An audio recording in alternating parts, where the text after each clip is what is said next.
रामकृष्ण हरी. आमचं गाव आमचा पारायण सोहळा या कार्यक्रमासाठी आज आपण मान तालुक्यातील कुकुडवाड ग्रामपंचायतीच्या हद्दीत असलेल्या धनवडेवाडी येथील श्री शेवागिरी महाराजांच्या मंदिरात आलेलो आहोत. आपल्या मानदेश भूषण सोबत आहेत, ते सर्व धनवडेवाडीकर आहेत. खरं तर या पारायण या धनवडेकरांनी अखंड हरिनाम सप्ताह केव्हा सुरू केला, काय कारण आहे, त्याचबरोबर या अखंड हरिनाम सप्त्यातून या ग्रामस्थांना काय मिळालेलं आहे, आणि अजून एक विशेष म्हणजे शेवागिरी महाराजांचं मंदिर या ठिकाणी बांधलेलं आहे, मठ आहे या ठिकाणी. खरं तर काय ऋणानुबंध धनवडेवाडीकर आणि शेवागिरी महाराजांचे आहेत, अशी विविध माहिती आज आपण धनवडेवाडीकर ग्रामस्थ आणि भाविकांच्याकडून घेणार आहोत. रामकृष्ण हरी दादा. रामकृष्ण.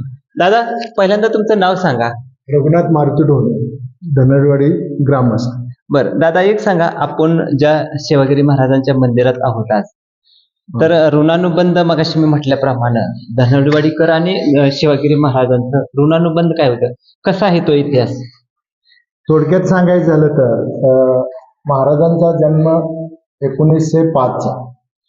ते सगळे पूजा तपश्चर्या करून करून ते पुसेवाडी, जे पुसेगावचं जुनं नाव पुसेवाडी, या ठिकाणी ते आले होते. आल्यानंतर त्यांना त्या ठिकाणी खूप त्रास झाला, बरेच काही सहन केलं, पण महाराज तसेच तिथं राहिले. शेवटी ते त्रासून पुसेवाडी सोडण्याचा विचार होता, पण येरा नदी क्रॉस करत असताना त्याला एका नागदेवतेनं अडवलं. कारण महाराजांचं प्रथम वास्तव्य एका शंकर मंदिरामध्येच होतं. तिथून महाराज परत आल्यानंतर ते पुसेवाडी पूर्व आत्ताचं पुसेगाव या ठिकाणी राहिले. तर आमच्या येथील रामचंद्र बळी जाधव आणि कृष्णा गणू ढोणे हे नेहमी त्यांच्या अमावस्याला किंवा असे दर्शनाला जायचे. त्या जास्त महाराजांची ओळख झाल्यानंतर महाराज स्वतः कुकुडवाड परिसरात आले आणि त्यांनी काही त्यांच्या मनात आल्यानंतर त्यांना असं वाटलं असेल की आपण बी आपल्या इथं थोडं वास्तव्य करावं, म्हणून त्यांनी बराच परिसर फिरले. शेवटी ते या ठिकाणी येऊन उभे राहिले आणि त्यांच्या पंथाची पताका त्यांनी सुरुवातीला इथं लावली.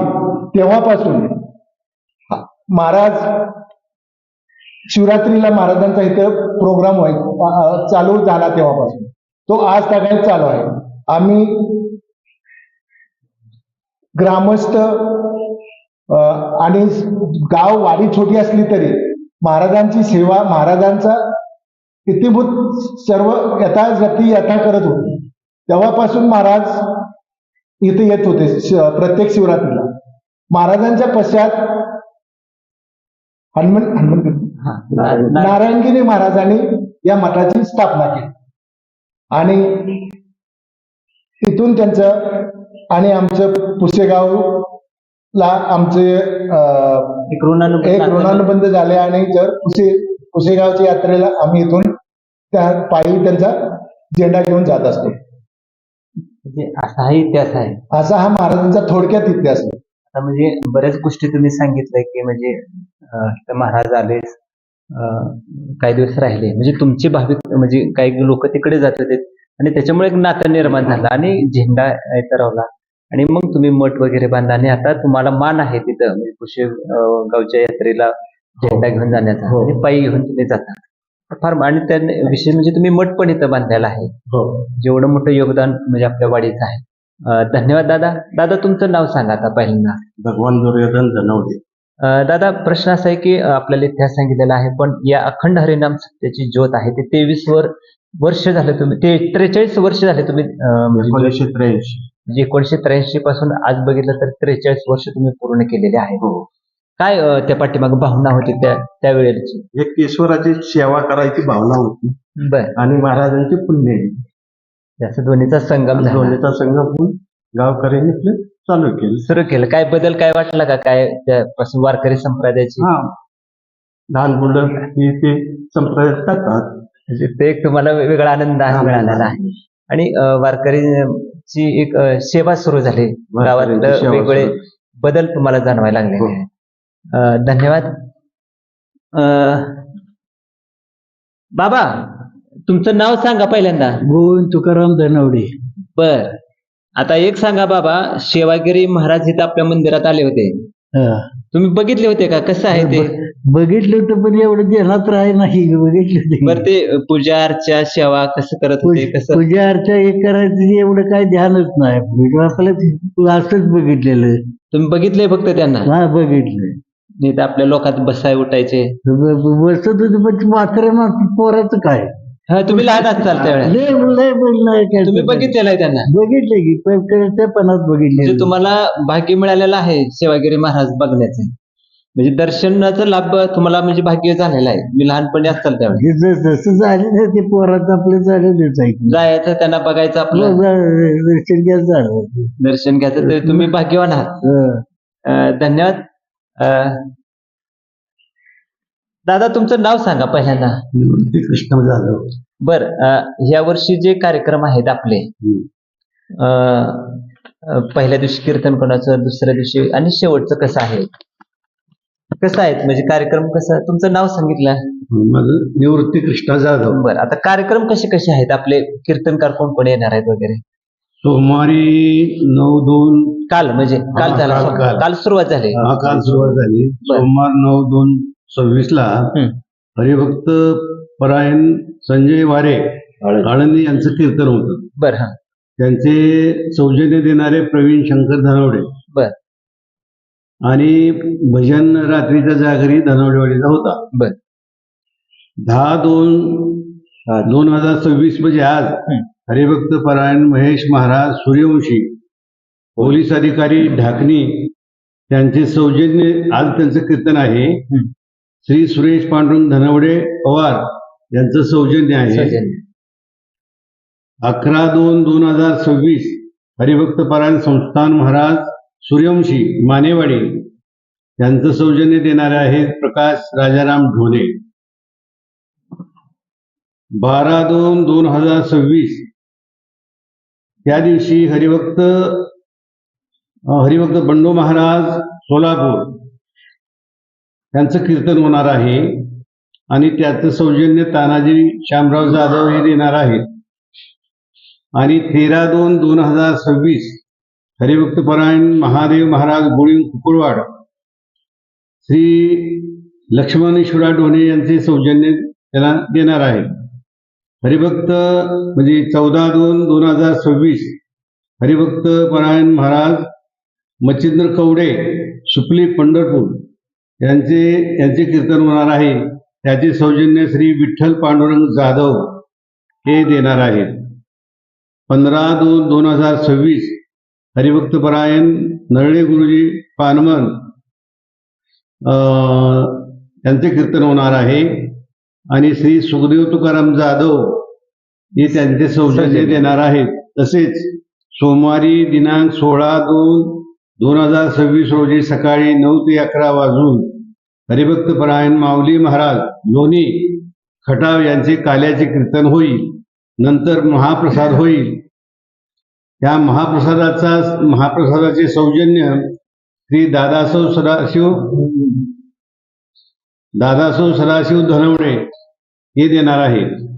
विशेष कार्यक्रम रविवार दिनांक 15/2/2026 सेवागिरी महाराजा प्रतिमेची मिरवणूक व मठाधिपती सुंदरगिरी महाराज कुशेगाव यांच्या हस्ते झेंड्याचे पूजन, पुष्पवृष्टी व झेंडा चढवणे हा कार्यक्रम होईल. रात्रीच्या 12 सोमवार दिनांक 16/2/2026 रोजी कार्यक्रमाची सांगता, काल्याचे कीर्तन, दिंडी प्रदक्षिणा, महाप्रसाद होईल. महाप्रसाद अन्नदाते श्री मारुती आत्माराम निकम. असं हे कार्यक्रम आहेत. दादा, पुन्हा एक तुम्हाला एक प्रश्न विचारतो. आता खरं तर ह्याच्यात मी सौजन्य बघितलेलं आहे, पंक्तीचं सौजन्य मिळालं आहे. तर खरं तर हे तुमचं वारकरी संप्रदायाचं तळागाळापर्यंत पोहोचलेलंच एक फलित म्हणावं लागेल, उदाहरण आहे. कारण आज तुम्हाला सौजन्य द्यायला लागले, ते अन्नदाते ते निर्माण व्हायला लागलेले आहेत. असं खरं तर 43 वर्षातला हा तुमचा प्रवास आहे आणि प्रवासाला पहिल्यांदा तुम्हाला स्वतः सगळं हे करावं लागत होतं. तर सौजन्याकडे तुमच्याकडे यायला लागलेत लोक. कीर्तन आज कीर्तनकार बघितले तर महाराष्ट्रात सगळ्यात मोठे कीर्तनकार आज आपल्या धनवडेवाडी सारख्या छोटेशा गावात आहेत. म्हणजे ही केवढी मोठी म्हणजे फार मोठी जमेची बाजू आहे. सगळं तुम्ही एकत्र कसा एक प्रवास तुमचा आहे जोरात. अजून काही वेगळं तुम्हाला जाणवतं? यातून हेच आता वाढीत थोडी सुधारणा झाली की मुलं किंवा मोठी माणसं या अध्यात्माकडे ओळायला लागली. ह्या 43 वर्षातलं सर्वात मोठं 43 वर्षातला सर्वात मोठा अनुभव. म्हणजे आणि सर्व गुण्यागोविंदानं राहतात. समाज छोटा आहे पण प्रेमानं आणि सहकार्यानं राहतात. म्हणजे हेच तुमच्या अखंड हरिनाम अखंड हरिनाम सप्त्याचं आम्हाला फळ आहे. धन्यवाद माऊली. खरं तर माऊलीने आत्ताच उत्तर दिलेलं आहे की अखंड हरिनाम सप्ताह आम्ही गेल्या 43 वर्ष करतोय. त्याचं फळ काय आहे तर आमच्या जीवनामध्ये खरं तर वारकरी संप्रदायामध्ये आमच्या जीवनात बदल होत गेले. सुखासमाधानाने जगतोय. हाच खरं तर सर्वात मोठा आनंदाने त्यांनी सांगितलेला आहे. खरं तर धनवडवाडी हे छोटंसं गाव आहे पण सुंदरगिरी महाराजांचं जे महाराष्ट्रात नाव घेतलं जातं त्यांचाही आज पदस्पर्शाने ही भूमी पवित्र झालेली आहे. आणि याच भूमीमध्ये आज अखंड हरिनाम सप्ताह सुरू करतायत. सुंदरगिरी महाराजांचा पण कार्यक्रम या निमित्ताने येत असतात ठेवलेला आहे. खूप चांगली मोठी परंपरा वारकरी संप्रदायाची हे धनवडवाडीकर जोपासत आहेत. सर्व मानदेश भूषणशी बोलल्याबद्दल सर्वांना धन्यवाद. आणि हा राजकीय त्यांचा जो प्रवास आहे वारकरी संप्रदायात या वारकरी संप्रदायास मानदेश भूषण परिवारातर्फे मनपूर्वक शुभेच्छा. रामकृष्ण हरी. आपण जे दृश्य पाहत आहात ते दृश्य आहे की सेवागिरी महाराज या ठिकाणी पादुका आपल्याला या ठिकाणी पाहावयास मिळत आहेत. एक झाड आहे आणि ज्या झाडाखाली सेवागिरी महाराज बसत होते तिथं पादुकाही आपल्याला दिसत आहेत. आणि आपल्याला अजून एक तीक्ष्ण नजरेने बघितलं तर इथं पताका आपल्याला दिसत आहे. ही पताका हे चिन्ह पताका हे प्रतीक आहे आणि सेवागिरी महाराजांनी ही पताका इथं धनवडीवाडीकरांना दिलेली आहे. आणि मंदिर परिसरात आपण बघतोय मठ इथं बांधलेला आहे आणि या मंदिरामध्ये अखंड हरिनाम सप्ताह गेल्या 43 वर्षापासून अखंडपणे सुरू आहे. आपल्याला मंदिर सुद्धा या छोट्याशा गावामध्ये अतिशय चांगल्या पद्धतीने आकर्षक पद्धतीने बांधलेलं आहे. शेजारी सोनारसिद्ध सुद्धा मंदिर आहे. आपल्याला सोनारसिद्ध सुद्धा मंदिर दिसत आहे. आणि विशेष म्हणजे अखंड हरिनाम सप्ताह झाल्यानंतर या गावची यात्रा होती. म्हणजे पारायण आणि यात्रा असा हा एकत्रित संगम या धनवडीवाडीकरांनी साधलेला आहे. आपण दृश्य पाहतोय ते मंदिर परिसर आहे. डोंगराळ भागात हे मंदिर आहे. आपल्याला पताका दिसत आहेत की जी सेवागिरी महाराजांनी दिलेली आहे. ही पताका इथून कुशेगावला जाते आणि तिथं यात्रेसुद्धा मान कुशेगावच्या यात्रेत धनवडीवाडीकरांना आहे. आपलं दर्शन सोनारसिद्ध देवाचं झालेलं आहे. मंदिर परिसर अतिशय चांगल्या पद्धतीने बांधलेला आहे. आणि हे कुणी बांधलेलं आहे मंदिरात जीर्णोद्धार कुणी केला त्याचे आपल्याला या निमित्तानं नाव वाचायला मिळालेलं आहे. खरं तर वेगवेगळ्या गोष्टी आपल्याला या निमित्तानं पाहावयास मिळालेल्या आहेत. 40-45 घराची वस्ती आहे.